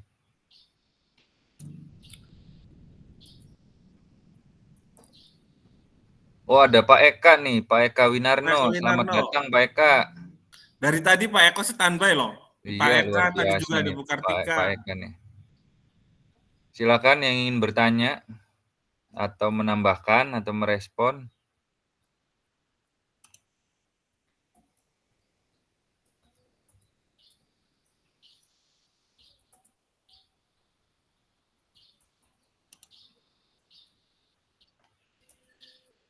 Ada pertanyaan di chatting, Pak, terkait kebutuhan dasar manusia itu bagaimana kalau salah satunya tidak terpenuhi, dari Bu Bayuning.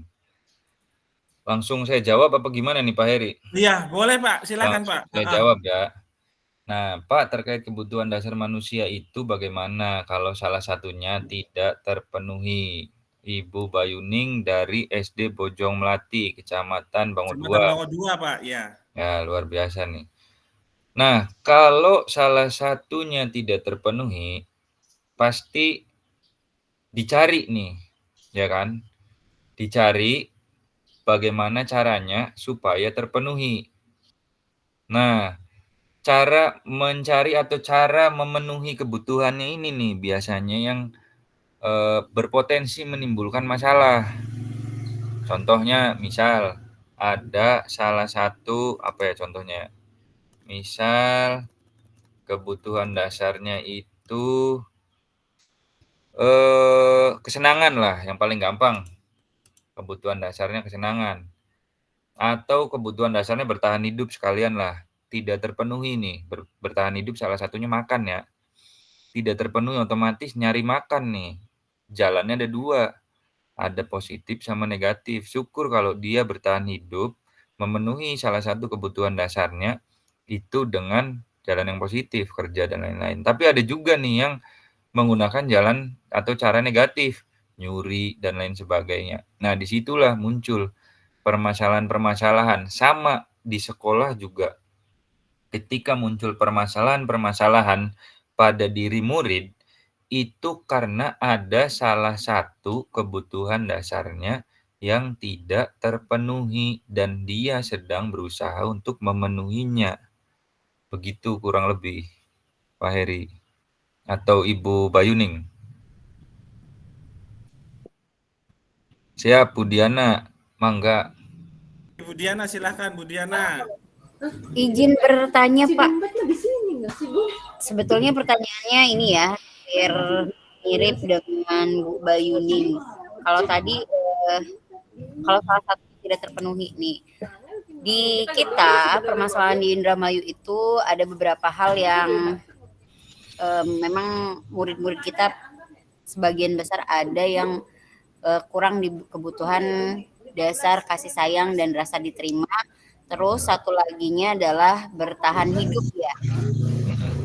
Kalau untuk kasih sayang dan rasa diterima itu bagaimana sih kita bisa menanganinya, karena ada beberapa contoh persoalan murid ini orang tuanya pergi ke luar negeri sehingga diasuh oleh neneknya, sementara neneknya juga tahu sendirilah ya Bapak Ibu ya pengasuhannya seperti apa kalau diasuh oleh nenek gitu biasanya, apalagi yang pendidikannya kurang gitu. Jadi berpikiran bahwa si anak tuh hanya butuhkan materi seperti itu. Kemudian yang kedua yang bertahan hidup itu kita kan sebagai guru tuh nggak mungkin gitu masuk sampai dapur-dapurnya nggak sih gitu ya kan, nggak mungkin juga mencampuri urusan ranah yang pribadi anak murid kita gitu. Tapi kadang gitu kita mau tidak mau ikut terbawa dalam permasalahan internal mereka. Nah, bagaimana kita mengatasinya sebagai seorang pendidik dan juga mohon solusinya, batasan-batasannya itu seperti apa. Terima kasih Bapak. Oke.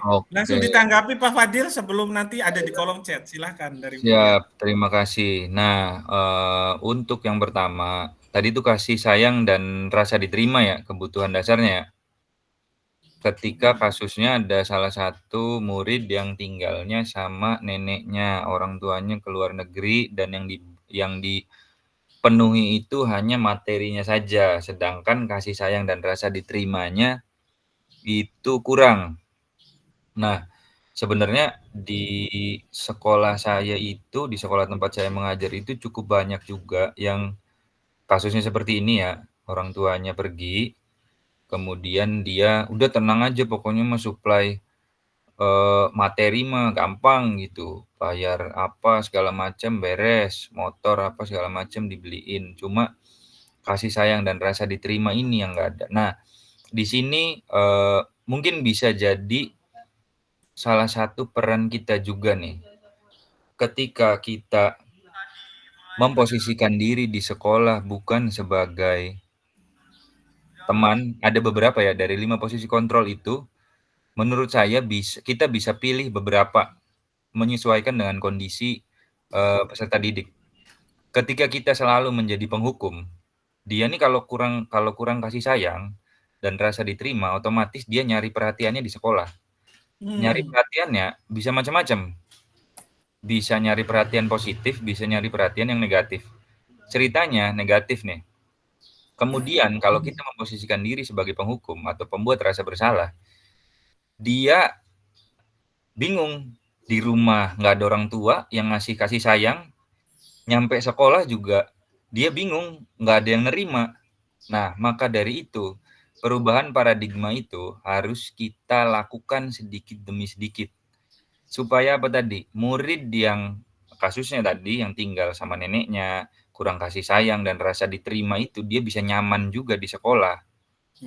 Nah, kalau misalkan kita terapkan sebagai penghukum, ya dia mau berlindung di mana gitu. Sedangkan dia butuh itu.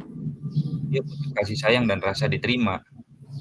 Kalau kita harus menyayangi 1000 sekian murid pasti susah. Tapi minimal kita tidak menjadi penghukum dan pembuat rasa bersalah. Biar dia juga nyaman gitu, sedikit nyaman dan dia bisa merindukan, saya ini kalau di rumah nggak ada orang tua, nggak ada yang nerima saya, sepi, nggak ada kasih sayang sama nenek tiap hari. Saya pengen cepet-cepet hari Senin lah, biar saya bisa ke sekolah. Karena apa? Di sekolah tuh ada kasih sayang dan di sekolah tuh ada yang nerima saya. Mungkin seperti itu buat kasus yang pertama ya, Bu.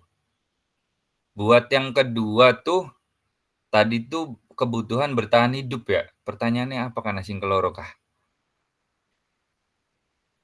Kelalen kita kasing keloro. Oh, kita tidak mungkin masuk sampai ke situ. Sampai ke dapurnya, Pak. Kalau misalkan terpaksa ya ini mah ya.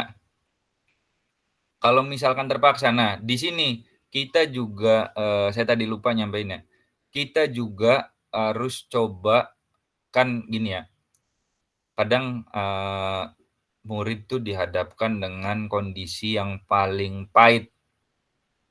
Tadi masih mending, masih ada neneknya. Ada juga yang memang dia tuh tinggalnya sendirian. Bener-bener sendiri. Dan ada yang ngalamin itu. Bahkan kebutuhan finansial pun susah. Di sini ada saksi nyatanya Bu Ulfa. Guru BK. Itu ya kita bikin support system. Kalau yang pernah saya lakukan ya. ketika di situ kebutuhannya adalah bertahan hidup, kita bikin support system dari berbagai unsur. Kalau misalkan memang masih ada anggota keluarganya yang bisa dihubungi, kita coba hubungi. Supaya ini anak ada yang tanggung jawab gitu sama ini anak.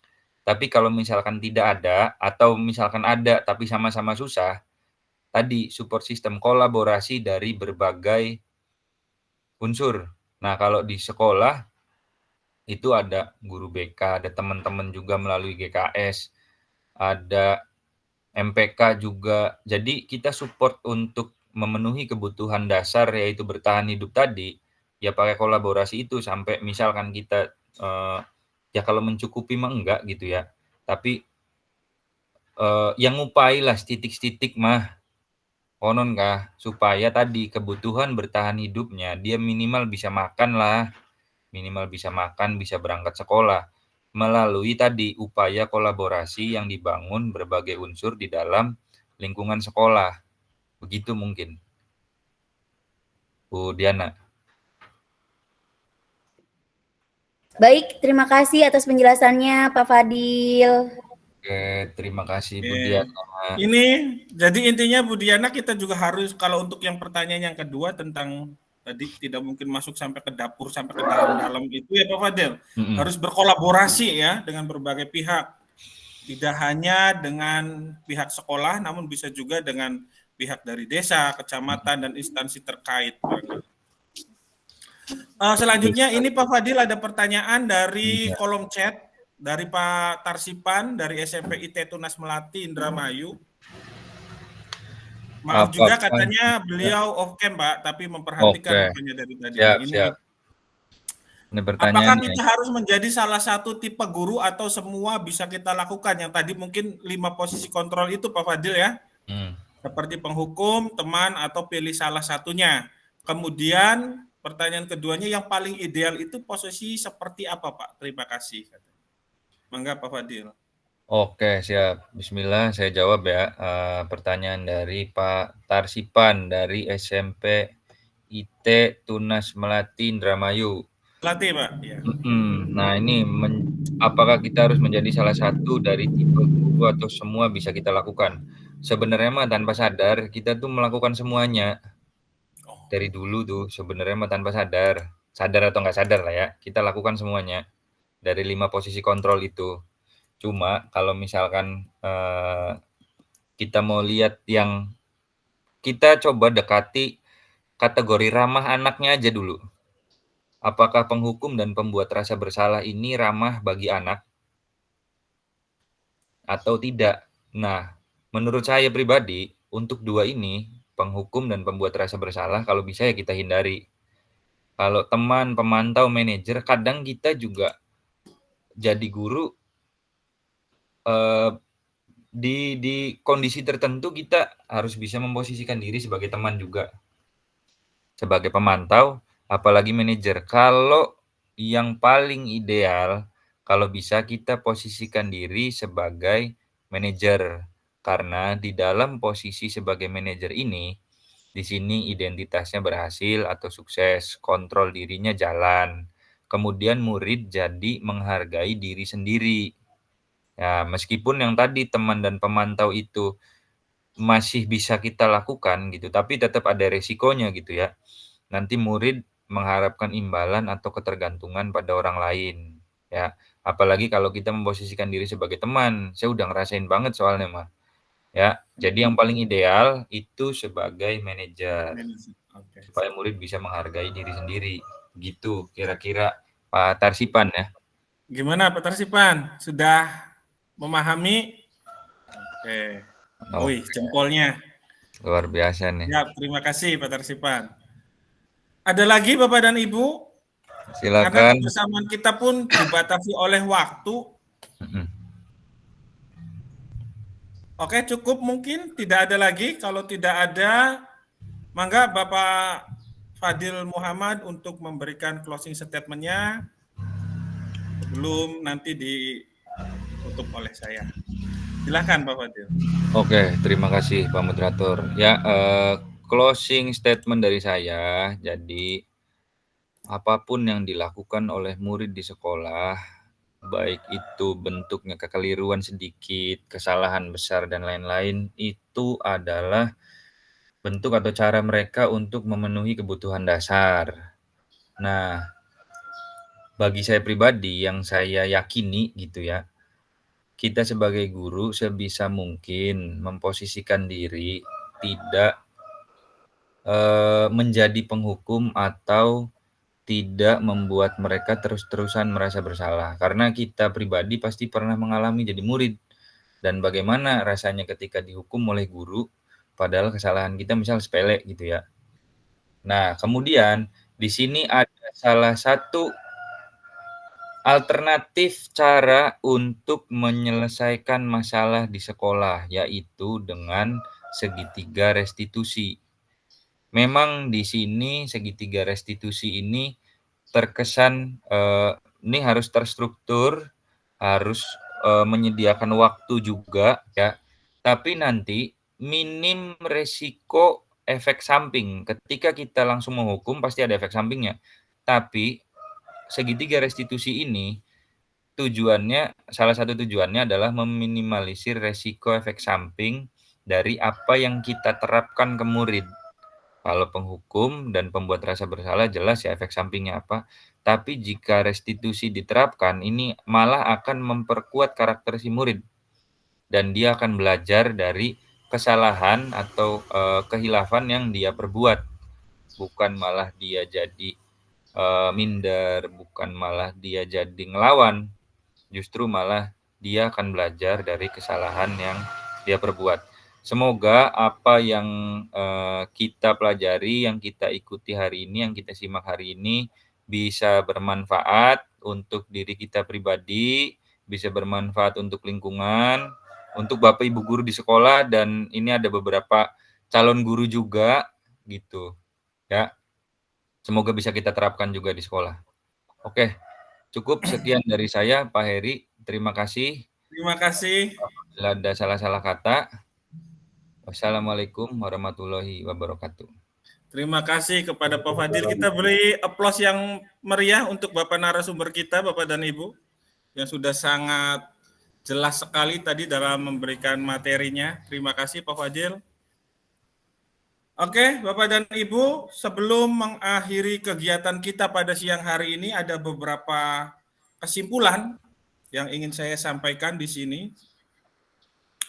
Yang pertama tadi, untuk masuk ke dunia yang berkualitas syaratnya adalah bahwa sesuatu itu harus terasa sangat baik bagi kita dan memenuhi setidaknya satu atau lebih dari kebutuhan dasar kita. Itu. Kemudian yang kedua, bahwa restitusi itu untuk penguatan karakter positif anak. Salah satu metode untuk menguatkan karakter positif pada anak. Kemudian berkolaborasi dengan berbagai pihak juga itu sangat diperlukan dalam rangka membangun karakter positif pada murid juga. Kemudian tadi disampaikan sama Pak Fadil bahwa kebutuhan dasar manusia itu ada 5, kasih sayang dan rasa diterima, penguasaan, kemudian kesenangan, kebebasan, dan kemampuan untuk bertahan hidup. Itu Bapak dan Ibu kesimpulan pada siang hari ini. Sebelum mengakhiri kegiatan ini, mari kita bersama-sama mengucapkan hamdalah. Alhamdulillahirabbil alamin. Ada daftar hadir dulu, Pak Heri. Oh iya. Sorry. Maaf. Jangan lupa Bapak dan Ibu untuk mengisikan daftar hadir yang linknya sudah di-share di kolom chat ya, di kolom chat. Ada Bitly aksi nyata ya. Nah, ini nanti Bapak dan Ibu bisa mengisikan daftar hadirnya. Terima kasih Bapak dan Ibu, saya Muhammad Heri Setiawan, mohon undur diri. Sekali lagi dulu, mohon Pak maaf Heri. yang sebesar-besar ya. Foto dulu nanti buat Oh ya. laporan. Oke, siap. Boleh Bapak dan Ibu di kameranya On-cam dulu, diaktifkan Bapak Ibu, dulu. on-cam sebentar. Kameranya diaktifkan dulu, Ibu Satriani, Pak Bunawi, Pak Eka, Kak Ikhlasul Amalda, di Ibu Diana Susanti, mangga diaktifkan. Wika, Kak Wika juga boleh diaktifkan dulu kameranya, kita vote bar. Di sini ada Pak Ipan Tasripan, Ibu Siti Aminah, Kak Fikri Mutakin, kemudian Kak Malina Malik, mangga diaktifkan dulu kameranya. Kak Azizaki, kemudian Bu Susilawati, Ibu Ulfa, Pak Wanito, silakan diaktifkan dulu, kita vote bareng dulu. Oke. Sudah? 1, 2, 3. Iya. Terima kasih Bapak Ibu Saya tahan dan perut, Pak, ya. hebat. Ya, Terima kasih. lagi Sudah, Pak Fadil? Kirim, awas kirim WA, kirim WA. Iya. Terima kasih atas partisipasinya Bapak, Ibu, dan kakak-kakak sekalian. Terima kasih. Saya Muhammad Heri Setiawan. Mohon maaf yang sebesar-besarnya apabila selama membersamai kakak-kakak sekalian, Bapak Ibu sekalian, banyak yang kurang berkenan. Terima kasih dan mohon maaf sebesar-besarnya. Billahi taufiq wal hidayah. Wassalamualaikum warahmatullahi wabarakatuh. Salam sehat dan bahagia. Waalaikumsalam warahmatullahi wabarakatuh. Terima kasih Pak Heri, teman-teman semua, Pak Eka, Wika, masih di sekolah, Wik. Bu Diana, Malda, nanti ke Kuningan, Mal. Pak Bun, Bu Satriani, hati-hati, Bu. Pak Bunawi segera Babe temennya ke dalamnya ya. Ajis. Pak Bunawi kok. Istriku, Ya. dongol. Mangga kalau yang mau live silahkan Bu Bayuning. Oke, silakan. Pak Eka, are Pak Bun mau kuno pura-pura sibuk bae kuno Lagi sombong gaya. lagi numpak motor mau kok, lagi numpak motor. Rekamannya stop dulu, Pak. Pak Eka ku wis anu durung, wis mulai pembekalan durung. Wis pragat ku Pak Eka ku. Bu Ulfa, terima kasih Bu Ulfa. Nanti Engkau, Je. kita coba simulasi restitusi di sekolah, Bu Ulfa. Pak Eka mah tinggal tunggu Aprilia. tinggal tunggu SK kuno Pak Eka mah. Mulai tugasnya kapan, Pak Eka? Mulai tugasnya kapan? Engkau aja lagi milih dikit Pak. Anu peserta Oh. Ya, bukat be. Lagi dipilih dikit peserta. Bukat be oleh wong Cianjur, gembleng-gembleng, Pak. Tetep ya, Bapak-bapak nyarinya yang gembleng. Iko masih direkam Iko. Rekamannya Bapak Fadil, Rekaman matikan dulu. Lain gue dikit. Wah, rekam pateni Mbak itu. Oke, recording. Stop.